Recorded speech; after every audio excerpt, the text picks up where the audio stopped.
I was the only one who didn't have a present waiting beneath the tree. Still, I refused to let tears come. Instead, I slid my hand into my old satchel, and in that quiet motion, something inside me shifted. My name is Samuel Whitaker. I'm 73 years old, and I live alone in a modest stone house just outside Roanoke, Virginia. It's peaceful here, the kind of stillness some folks might call lonely, but I've grown to welcome it. Most mornings, the sunrise pulls me out of bed. I brew my coffee the way I like it best and settle by the front window, watching the pale light stretch across the oak floorboards. Afternoons are for crosswords, evenings belong to the 6 o'clock news, and by 9, I'm tucked in for the night. There's a strange comfort in routine, especially since my wife Ellen passed 6 years ago. We were married 39 years. She had steady hands and a laugh that softened even the hardest days. A nurse by trade, she mended far more than broken bones. She mended people. Losing her left me hollow, unsure I'd ever find my footing again. But slowly, piece by piece, I built something that could hold me upright. I wasn't thriving. Not yet. But at least I was standing. I hadn't spoken properly with my daughter Alva in more than a year. A quick happy birthday over text, one photo of the kids dressed up for Halloween. That was all. She and her husband Ian had been slipping further away ever since Ellen's funeral. Ian grew quieter, Alva busier. The visits stopped. The calls thinned out. Until one day I realized I wasn't really part of their lives anymore. So when the phone rang on a frosty Tuesday morning in early December and Ian's name lit up on the screen, my first thought was, must be a mistake. I let it buzz once, twice, 3 times. I nearly let it drift to voicemail, but something nudged me to pick it up. Hello? Hi, Sam. Ian's voice came through, pitched a little too bright. It's Ian. I hesitated. I know. He gave a short laugh, as if I'd told a joke. This is a bit sudden, but Alva and I were talking, and we'd love for you to come to Savannah for Christmas this year. The kids will be there too. I glanced out the window. The last of the maple leaves lay scattered across the yard. I hadn't been invited to anything in 4 years, not even to Lars's high school graduation. Well, I said slowly, that's unexpected. I know, Ian rushed in, but the kids keep asking about you, and Alva thinks it's time. Time for what? I didn't ask. I just held the phone to my ear, my chest tightening with something I couldn't quite name. It's been too long, he added softly. We'd love to have you. Silence. In the background, a dog barked. Probably their golden retriever, Copper, the one I'd never even met. I'll think about it, I said. Oh, sure. We'd love to see you. After we hung up, I stared at the phone for a long while. Ian had always been courteous, too courteous, but under the niceties lingered a chill I could never get past. And Alva, instead of pushing back, simply drifted along with him. The last Christmas Eve I spent with them was 4 years ago.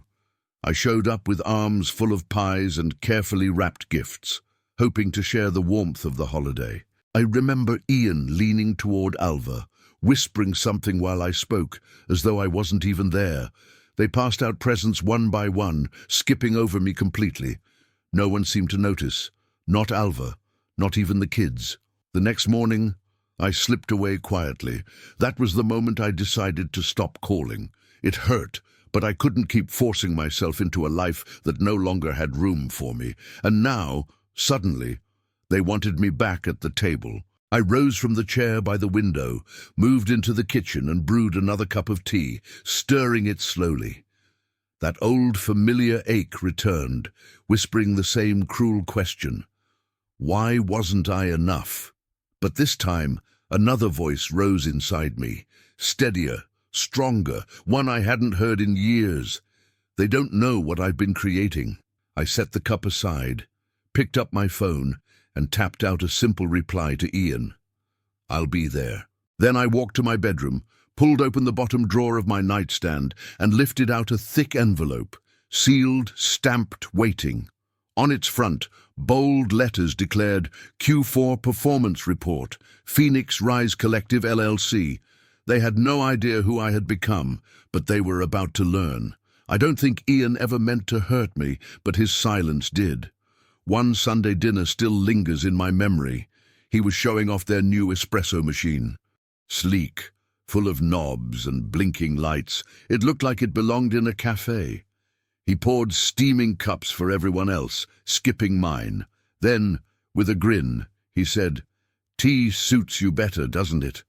I smiled and nodded, but the message was clear. I wasn't truly part of the circle. Moments like that piled up. Invitations to family outings stopped coming. When I suggested a trip to the coast, Ian brushed it off, saying the kids were too busy. When I offered to help Lars with college prep, he replied they already had a counselor for that. Always a reason. Always a gentle push that kept me at arm's length. But I loved Alva. I still do. She was my only child. I remember her falling asleep on my chest as a baby and the tears in her eyes the day she left for college.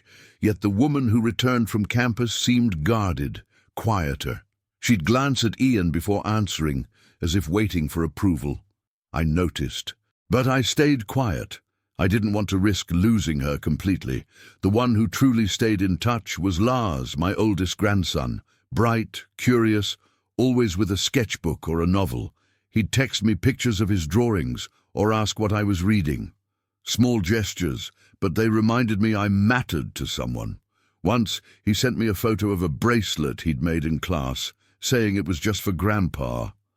I still keep it tucked in my nightstand drawer. Then came my 71st birthday. I didn't expect a party or a grand fuss, but I thought at least I'd get a call, a card, maybe a quick video chat. The hours dragged by. No calls, no messages. I even checked the mailbox more than once, though I knew it was pointless. By dusk, the truth sank in. The day had passed without a single word from them. I brewed myself a cup of tea, sat by the window and cried harder than I had in years. Not because I longed for presents or cake, but because I realized something. I wasn't part of their lives anymore, not really. I was an extra, a background character in their story. That night, something shifted. I stopped reaching out. And strangely, in the silence that followed, I found room to breathe. With the empty hours stretched before me, I began searching for something, anything, that would bring me back to myself. I wasn't ready to sit around waiting for the end. I still had ideas, energy, a little savings. I'd always loved writing. Years ago, I kept journals. I devoured magazines and admired interviews with older men who reinvented themselves late in life. I thought, if they can do it, why not me? So I started small, with free YouTube tutorials. I learned how to build an email list, how to use Canva, how to craft blog posts that caught attention. At first, the internet felt overwhelming, but I kept careful notes in a spiral notebook. An hour a day became 2. Eventually, I found a course designed for older adults wanting to launch small businesses. It cost me $29. I signed up, watched each video 3 times, pausing and rewinding, scribbling notes until the pages were full. It felt good to learn again, to feel like I still had something to offer. Soon, I gave my blog a name, Second Wind Stories. I wrote about grief, aging, being overlooked, and finding new beginnings. I added recipes, budgeting tips, and small ways to feel good when you're alone. I wrote from the heart. At first, only a few curious readers stumbled across it. 10 grew to 50, then hundreds. Notes began to appear. You wrote exactly what I couldn't put into words. One man said my story made him feel less alone after losing his wife. That comment has never left me. I began selling simple printable journals, then short ebooks. One about navigating widowhood sold more than I ever expected. I nearly fell off my chair the first time I earned $400 in a week. I didn't tell anyone, not even Lars. It felt like my secret world, a place where I wasn't invisible, where I mattered. More than once I considered dialing Alva's number to share the news, but each time hesitation crept in, part pride, part self-preservation. I didn't want my work dismissed the way so much else had been, so I built quietly, patiently, and now, years later, that forgotten 71st birthday turned out to be the greatest gift I could have received. It lit a fire I hadn't realized was still inside me. I hadn't planned to reveal anything this Christmas, but when I saw that empty space under the tree, something whispered, "It's time." If you've ever poured yourself into people who never poured back into you, hit that subscribe button. And if you won't, then at least be honest with yourself. Why do we keep waiting for those who already closed the door? After I stopped expecting birthday cards and holiday invitations, I started thinking differently about what to do with my time. And in that space, Phoenix Rise Collective LLC was born. I still missed my wife every single day, but I couldn't spend the rest of my life staring out the window while the world rushed past me. I had Ellen's life insurance money. Most of it sat untouched in a savings account, just in case. I lived off Social Security and a modest pension from her years at the hospital. Bills were manageable. I cooked simple meals, no extravagant trips, no luxuries, just enough to get by. But after that 71st birthday, I decided to spend a little of that money on something for myself. Not a vacation, not new clothes, a laptop. I walked into the electronics store, overwhelmed by glowing rows of screens. For once, I didn't settle for second-hand. I picked one fresh from the box, with keys that lit softly under my fingertips. If I was going to learn something new, I wanted the right tools. That night, I set up a free email account and typed into the search bar, "How to start a blog." I tumbled into a maze of YouTube tutorials and articles that felt like another language: SEO, keywords, landing pages. At first it was dizzying, but I kept watching, scribbling everything down in a blue notebook labeled "Start Here." The very next day, I found a course called Digital Basics for Beginners 60+. Nothing fancy, just clear, step-by-step videos with captions I could pause and replay. I devoured the whole thing in a week. When I finished, it felt like I'd climbed a mountain no one expected me to even approach. With that spark of confidence, I turned to e-commerce. I learned how to open a shop on Etsy, how to design simple printables, grocery lists, prayer journals, memory books. I wasn't an artist, but I had ideas. Canva became my favorite tool. Drag and drop, simple as breathing. I spent evenings making templates, weekends testing covers. Slowly, the pieces began to fit together. One afternoon, while brushing crumbs off the kitchen counter, the phrase struck me: second wind stories. The words landed with the weight of truth, like they had been waiting for me all along. I bought the domain name and built my first site with a bare-bones website builder. My first post was titled, "What No One Tells You About Turning 71. It barely drew 12 views, then 20. Days later, a lone comment appeared from someone named Noel. "You wrote what I couldn't say out loud." I read it 3 times, stunned that my words had reached a stranger. I discovered a Facebook group called Builders Beyond 60. Ordinary folks, late bloomers like me, trading advice, laughing at mistakes and cheering one another on. No glossy promises, just the real grit of people learning together. That group became a daily anchor. One member introduced us to Amazon's Kindle Direct Publishing. He had been writing short guides and journals, publishing them himself, and making steady side income. I followed his steps and created a small e-book titled After the Funeral, Finding Yourself Again. Just 42 pages, raw, honest. I priced it at $3.99, expecting nothing. A few copies sold each week, then someone shared it in a grief support group, and suddenly messages began pouring in, from Nebraska, Indiana, even Ontario. Within 3 months, more than 2,000 copies had sold.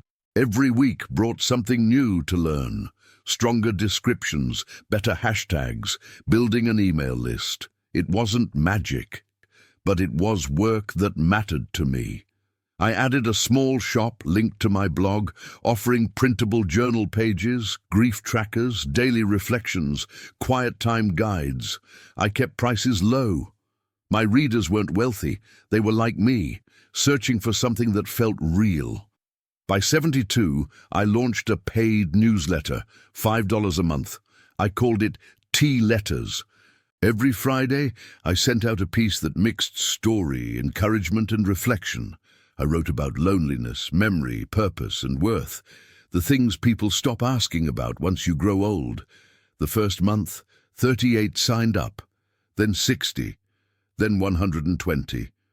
One evening, I logged in and saw a notification, monthly earnings, $1,140. I just sat there, staring. Not because it was a fortune, but because I had built it, alone, quietly, from scratch. I didn't tell Alva. I didn't tell Ian. Not out of secrecy, but because I knew they wouldn't see it for what it was. They'd shrink it, critique it, turn it into something small. I no longer needed their approval. What I needed was peace, and I had it. I saved every penny I earned, reinvested in better tools, upgraded my printer, even bought a new phone to capture voice notes when inspiration struck on walks or in the grocery store. I hired a woman in Michigan whose granddaughter had helped her launch her own business to redesign my blog. Orders trickled in every day. Letters filled my inbox. One morning, a package arrived. Inside was a hand-woven scarf, along with a note that read, "Your words kept me going." I sat with it in my hands, grateful beyond words. Another man mailed me his mother's old cookbook, asking me to keep the tradition alive. I wasn't just earning money anymore, I was building a community. And still, not a word to my family. When Alva posted pictures of their new patio set, I tapped like and moved on. When Ian bragged about the kids' science fair ribbons, I smiled faintly and scrolled past. I stayed silent. I didn't need their applause. I had built something real. And this Christmas, one way or another, they were going to see it. The drive from Roanoke to Savannah took just over 6 hours. I packed the car the night before. One suitcase, my satchel, and a basket of gifts chosen with care. Nothing lavish, but each one deliberate. For Lars, I picked a candle that carried the scent of pine wood. For Alva, a notebook bound in leather, its blank pages waiting. For Ian, a kitchen set in the deep green tones I'd noticed in one of his recent posts. It wasn't about the presents themselves. It was about showing that I still cared, even after years of silence. I wore navy slacks, a burgundy sweater, and a warm coat. Simple, unfussy, my silver hair brushed back, a modest watch on my wrist. I looked like myself when I pulled into their driveway. The house loomed larger than I remembered. Stone front, sharp blue shutters, the style people rave about these days. 2 sleek sedans sat polished in the driveway, one still with dealer plates. I paused in the car, steadying myself before ringing the bell. Ian opened the door, his smile taut. "Sam," he said, drawing out my name. "You made it." He leaned in for a hug that barely touched me, his cologne sharp and expensive. He stepped back and gestured me inside like I was a guest, not family. Crossing the threshold, I was met with the heavy scent of pine and cinnamon. The living room gleamed with a showroom polish, magazine neat, almost staged. The Christmas tree in the corner looked as if a decorator had arranged it. Silver and white ornaments, not a handmade trinket to be found. Alva appeared, still scrolling her phone. "Hey, Dad," she said, offering a distracted one-armed hug. "Glad to be here," I replied softly. The kids stayed planted on the couch, eyes glued to their tablets. I lifted a hand. "Hey, sweethearts." A half-hearted hi drifted back without them looking up. Ian led me upstairs to the guest room, smaller than expected, colder too. The bedding was faded, floral patterns I recalled from their first apartment. A fine layer of dust coated the dresser. No lamp, just a ceiling bulb that flickered when I switched it on. "If you need anything, just ask," Ian said, already halfway through the doorway. "Thank you," I answered. I unpacked in silence, lined my shoes neatly under the bed, set the gifts in a corner, laid my pajamas on the pillow. Then I sat at the edge of the mattress, staring at the suitcase as if it might whisper some reassurance. Later, we gathered in the dining room. Ian had gone all out. Roast duck with cherry glaze, quinoa salad with pomegranate seeds. Place cards lined the table. Mine sat at the far end by the serving cart. Conversation zipped back and forth, full of figures and jargon. Ian boasted about his company's holiday metrics, conversion rates, ad spend. Alva chimed in about an investment app. Lars asked a question about Bitcoin. I sipped my tea quietly.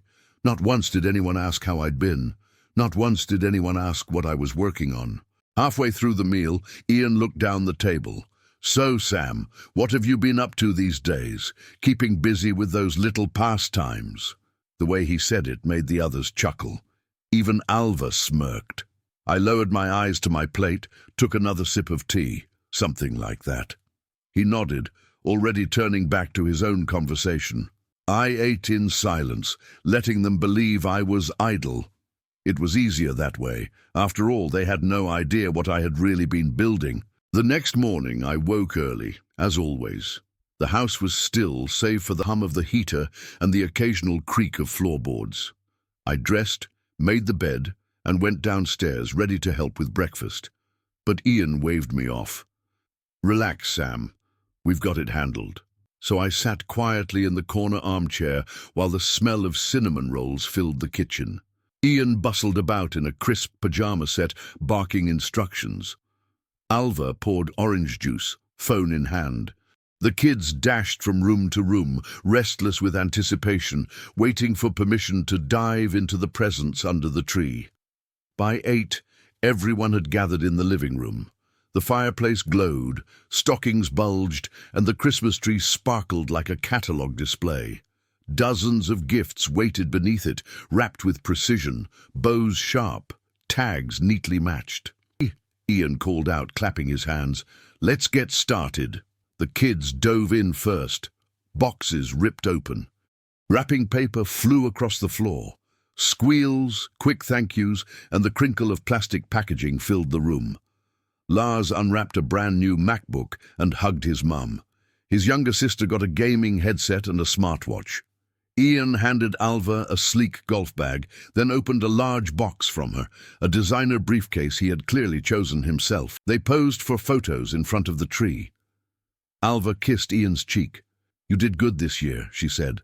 I sat quietly on the edge of the couch, smiling when someone glanced my way, just watching.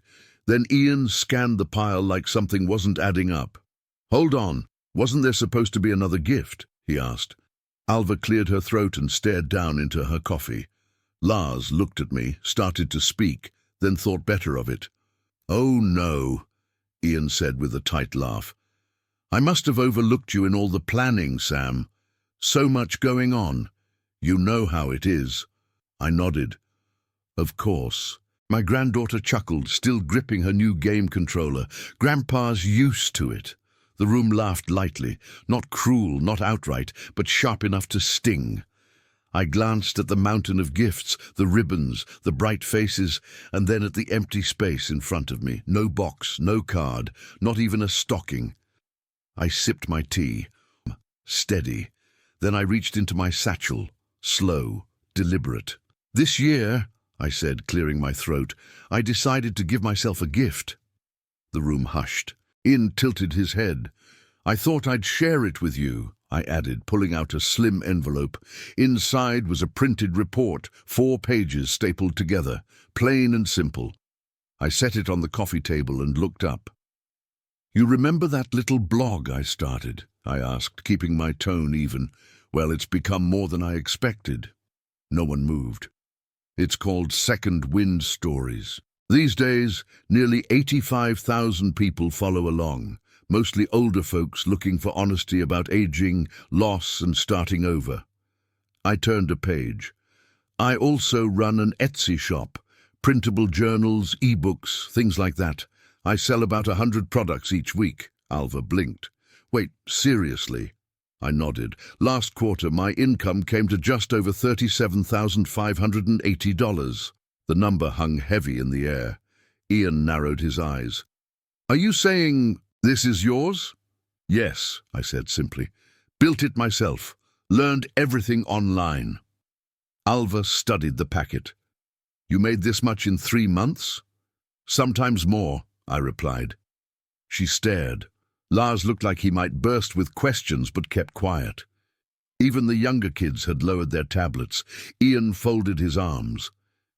And you never told us. You never asked, I said. The room stayed silent. No laughter now, no smiles. I figured I'd treat myself this year, I continued, pulling out another envelope, smaller this time. I opened it slowly and held up a silver key.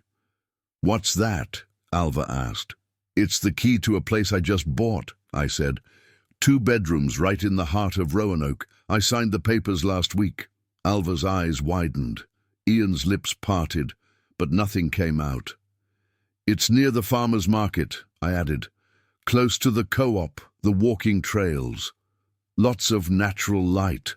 I eased back into my seat. The silence was thick.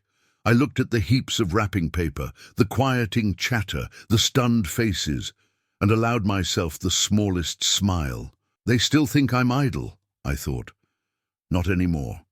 If you've ever sat at a table where love came with conditions, you're feeling, the silence stretched on, the kind you rarely hear in a house full of kids. Ian stood stiff, arms crossed. Alva looked from the envelope to me as though I'd spoken a foreign language. I reached into my satchel once more and drew out the folded packet I had printed before leaving Roanoke. 4 pages, stapled. Just facts. No filler. I slid it across the coffee table. What's that? Alva asked. My business dashboard, I said. A snapshot of the last quarter. She picked it up slowly. Ian leaned over her shoulder to glance at the numbers. That blog you once brushed off as cute, I said evenly. It's syndicated now. 2 national outlets license my weekly pieces. They pay me directly and include my links in every issue. Alva blinked. Syndicated. With national reach. Yes. One platform alone reaches more than 200,000 readers a month. She kept flipping through the pages. I saw her stop at the Etsy performance line, frowning as if she'd misread it. My Etsy shop, I added, was spotlighted in Silver Years magazine's seasonal feature. That alone brought a surge of new readers. Ian straightened. Silver Years? Wait, the lifestyle site? Yes, I said. The holiday editor emailed me directly, I explained, pointing to the bottom of the second page. In December alone, over 9,000 people placed orders, most of them for simple printable journals that cost me next to nothing to produce. I write them, format them, upload them, and people across the country buy them. Alva cleared her throat.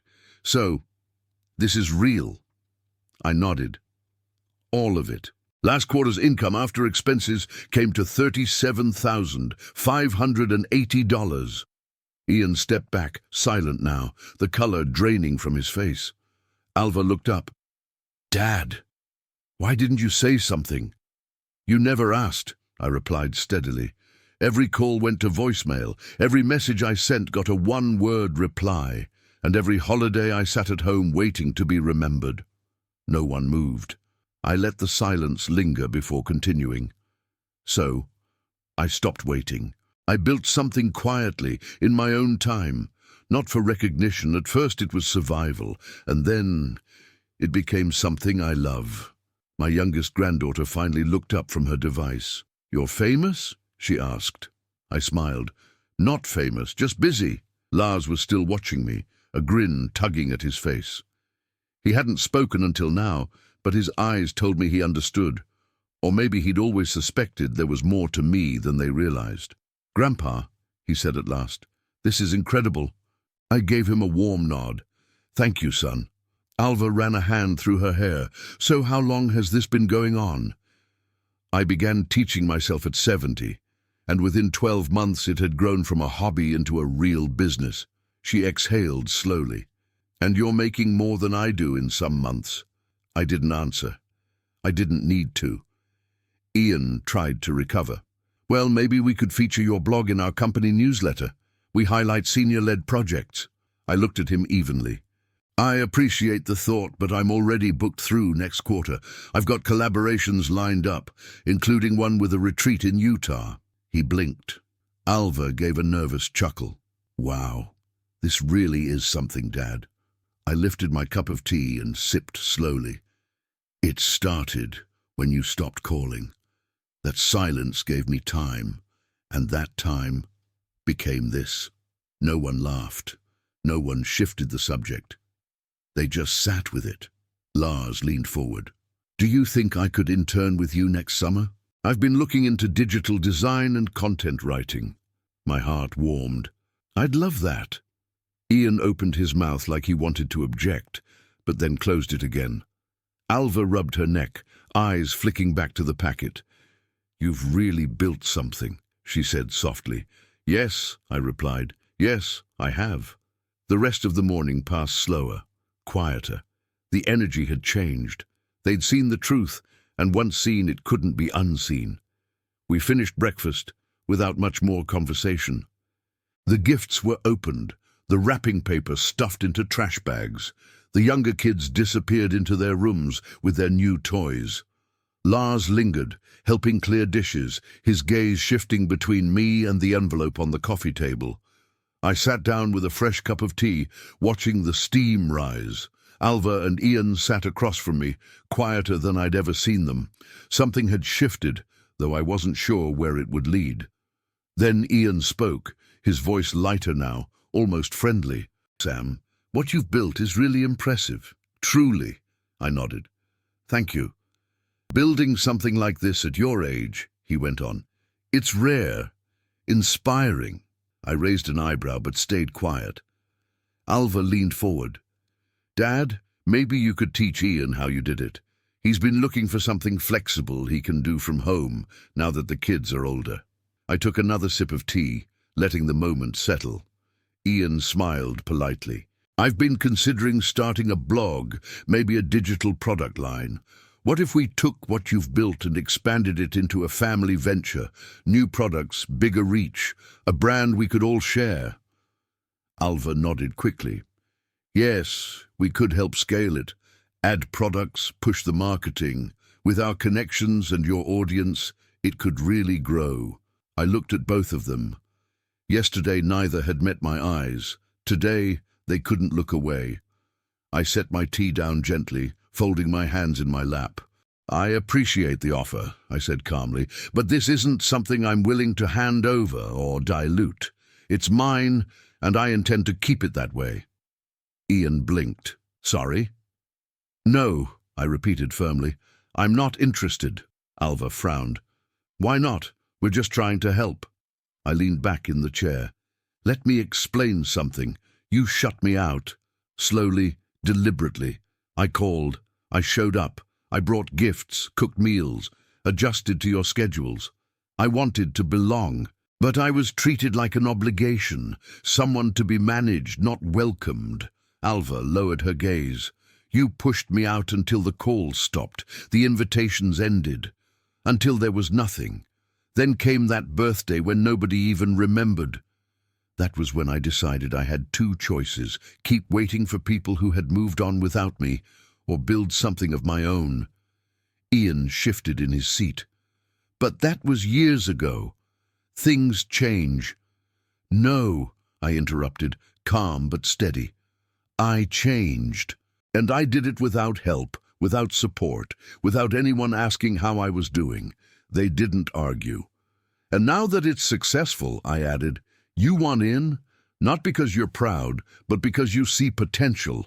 That's not family. That's business. And I didn't build this to be handed off like a favor. Alva rubbed the back of her neck. It's not like that, Dad. It's exactly like that, I replied. If I'd shown up with a plate of cookies, no one would think twice. But because I laid numbers on the table, suddenly it matters. No one spoke. I'm not angry, I said softly. I'm just clear. What I've built is mine. It's personal. It came from the quiet moments you never noticed. It grew out of pain you never asked about. Ian's polite smile had vanished. He looked rigid now, uncertain where to set his eyes. I stood and reached for my coat draped over the chair. I'm glad you know now. But it doesn't mean you get a piece of it. Alva opened her mouth, then shut it again. I slipped the condo key back into my satchel. I didn't come here to boast. I came because you invited me. I brought gifts. I sat at your table. And when nothing came my way, I gave myself what I needed most. Peace. The room went still. Lars stood near the kitchen doorway, his eyes shimmering. I hope you both find something that gives you what this gave me, I said quietly. Then I walked out. I began packing around 5 that evening. The house was hushed, the kids in their rooms. Ian had vanished into the kitchen. Alva was out back pretending to shovel the patio.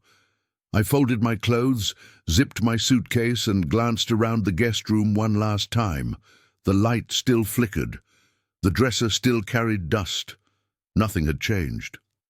A light knock at the door. Lars stepped in. Need help? I smiled. I've got it. But thank you. He picked up the basket of leftover gifts. You really leaving tonight? I am, I said. I've got something to finish before the day ends. He nodded slowly, then pulled me into a hug. Not a quick one, a real hug. Warm, steady. You've always been the one who really saw me, he whispered, even when they pretended not to. My eyes softened. I held him for a moment longer, then pulled back and reached into my coat pocket. I slid a small envelope into his hand. What's this? It's a card for your bookstore. Buy something just because you want it, not because you have to. He grinned. You didn't have to. I wanted to. He tucked it into his hoodie. Thanks, Grandpa. We carried my things downstairs. Ian stood by the front door, dish towel in hand, looking surprised. You're really heading out today? Yes, I said. I've got my own tradition back home. My readers expect my Christmas post. I've never missed one. Alva came in from the back just in time to hear it. She didn't say much, just gave me a stiff nod. I looked at them both. Thank you for having me. Ian opened his mouth, maybe to say more, but I didn't wait. I hugged Lars once more, rolled my suitcase outside, and loaded it into the car myself. The air was crisp against my cheeks as I started the engine, switched on the seat warmer, and pulled away without looking back. 20 minutes into the drive, my phone buzzed, then again and again. Messages from Alva, from Ian, from Lars. I didn't open them. Instead, I turned on a soft jazz playlist, let the road stretch ahead and let my thoughts drift. The sun had dropped low, painting the sky a pale orange. I drove in silence. No tension in my chest, no weight on my shoulders, just peace. When I got home, I showered, changed into my robe, and brewed a cup of chamomile tea. Then I sat at my desk, turned on the small lamp, and opened my laptop. The draft had been waiting for days.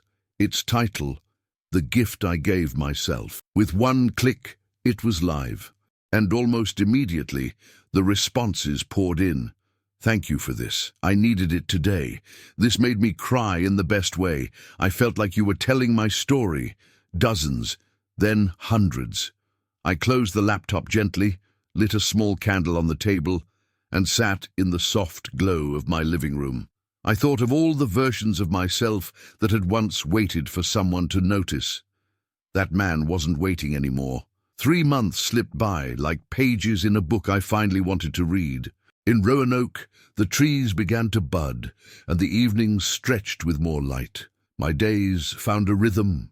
Early mornings, steady work, quiet walks through the neighborhood, and hours spent answering messages from people across the country. That post I'd written on Christmas Eve took on a life of its own. It was shared thousands of times, quoted in newsletters I hadn't even heard of. One morning, an email arrived from a producer at a podcast I often listened to called The Second Start. They featured people over 50 who had begun new businesses or creative projects. She asked if I'd be willing to come on and talk about second wind stories and how it all began. I said yes. The host called me from a studio in Boston. We talked for nearly an hour. She asked thoughtful questions, what it felt like to be forgotten, how I rediscovered purpose, what advice I'd give to others starting late. I told her the truth. You don't wait for permission. You carve out space, and you hold on with a little grit. When the episode aired, my inbox didn't fill with applause. It filled with connection. Real people sharing their hearts, their regrets, their ideas. I replied to every single one. A few weeks later, Lars came to visit during spring break. He arrived with a duffel bag, a laptop, and a grin that reminded me of his younger self. He told me he wanted to learn how I built the newsletter, how I managed product launches, how I handled customer support. He wasn't there to play pretend. He was serious. We worked side by side at my kitchen table, sipping tea, building his first mini journal. I showed him how to use Canva, how to schedule emails, how to track engagement. He picked it up quickly. He always did. You really built all this? He asked one afternoon, scrolling through the dashboard. Yes, I said, looking up from my planner, one post at a time. He looked proud, maybe even inspired. That moment sparked an idea. I started a mentoring circle, free, small at first. 6 people from different towns, all over 65, all eager to learn how to use the internet to create something. We met weekly on Zoom. We laughed, we wrestled with the glitches, we celebrated every milestone. One of them launched a poetry blog, another started an online baking club, and just wanted to learn how to send a group email. And she did. It wasn't about chasing virality, it was about giving ourselves back the space we'd lost for the parts of us that had gone quiet. Most people wait for a seat at someone else's table. I decided to build my own and keep the door wide open. One Saturday morning I sat at my desk with my planner open. Sunlight spilled through the same window where I once stared out, wondering if anyone would ever remember me. I took a steady breath and wrote at the top of the page, Q2 goals, launch mentorship guide, finish spring journal series, plan subscriber retreat in Roanoke. I smiled. A real one. They had once tried to count me out. Now, they subscribed to me. This journey was never about proving them wrong. It was about reclaiming the self I'd always been, long before they stopped noticing. And now, I want to ask you something. I built something out of silence. I turned loneliness into legacy. If that moved you even a little, hit subscribe and share this with someone who needs to remember who they are. And if you watched all the way through and still won't subscribe, then tell me why. Honestly, the comments are open. I'll be reading.